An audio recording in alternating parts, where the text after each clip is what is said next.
Kahit hindi Biyernes, pwede na tayo magluto ng munggo. Araw-araw kung gusto nyo. Basta ba wala kayong rayuma. Lalo na magtatag-ulan, sarap humigop ng sabaw na may munggo. Sinahugan pa ng chicken breast at ang special, long life na good life sutanghon. Tara sa kusina, magluto na tayo. Alright mga papsi, munggo. Ilalaga lang natin to. Kahit hindi Biyernes, magluluto tayo ng munggo. Siyempre, special na munggo ito dahil meron siyang sutanghon. Meron dito isang pirasong hiwa ng luya, binabalatan lang natin. Habang tayo nagbabalat, kung ngayon lang kayo naligaw sa aking munting channel, sana po huwag kalimutang mag-subscribe, pinutin na rin ang bell icon para po kayo man-notify pag may bago at tayong upload na video. Okay, tuloy tayo sa pagbabalat. Hiwain lang natin ito na maliliit. Habang nagpapakulo tayo ng munggo, pwede na tayo maghiwa ng luya, yung pahaba, para makita ng anak ko. Tinadtad na sibuyas, pinigpit na bawang, sabay hiwa ng maliliit. Kamatis, kung anong laki ng hiwa ang gusto nyo, pwede na yan. Alright mga papsi, balikan natin yung ating niluto na munggo. Yan, luto na. Patay na natin. Tabi muna natin to. Meron tayo dito chicken breast. Hiniwa-hiwa natin ang ganyan kaliliit. Lagyan na natin ng seasoning. Simple lang naman, asin at saka paminta. Halo-halo lang natin to. Malinis yung ating kamay mga papsi para magkaroon naman ng lasa itong chicken breast. Then, tabi na natin. Lalagay tayo ng konting mantika. Gigisa tayo ng ginger. Halo-haloin lang natin ng ganito hanggang mag-brown. Maamoy lang natin yung amoy ng luya. Ang bilis, amoy ko agad yung luya. Ito, mula-mula na.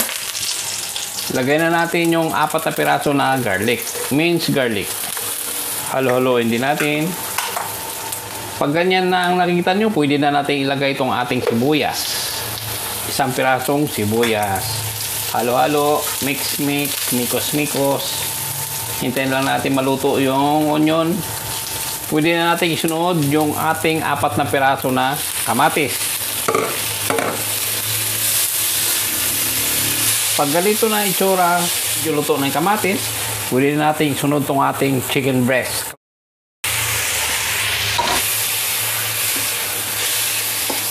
Haluin na natin to hanggang sa lightly brown. Pwede na yon. Ayan, nag-iba na siya ng kulay.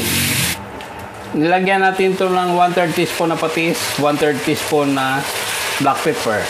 Hindi natin nabuksan yung ating camera. Ito na yung munggo na nilaga natin kanina. Uso natin to lahat.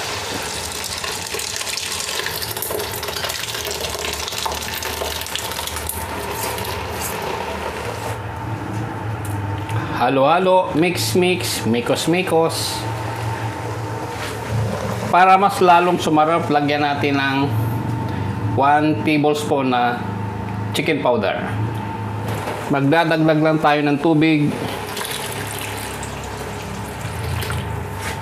Tatansahin lang natin dahil higupin ng sutanghon mamaya itong sabaw.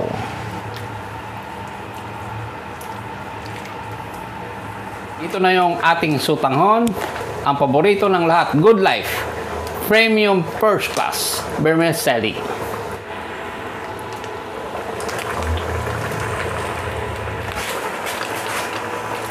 Lubog lang natin, halo-haloin.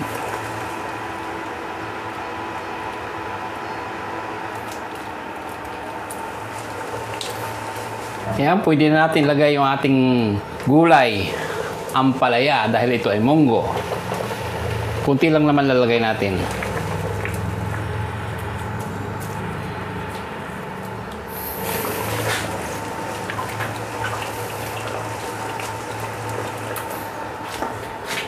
Meron tayong dadagdag. Ito, daon ng kangkong.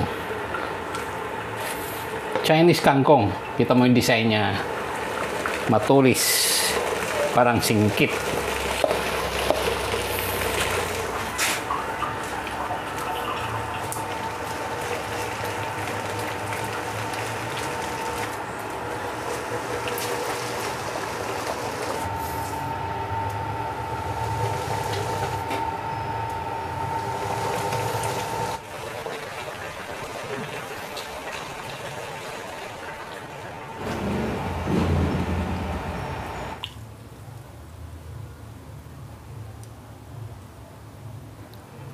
Ito na yung ating munggo with sotanghon.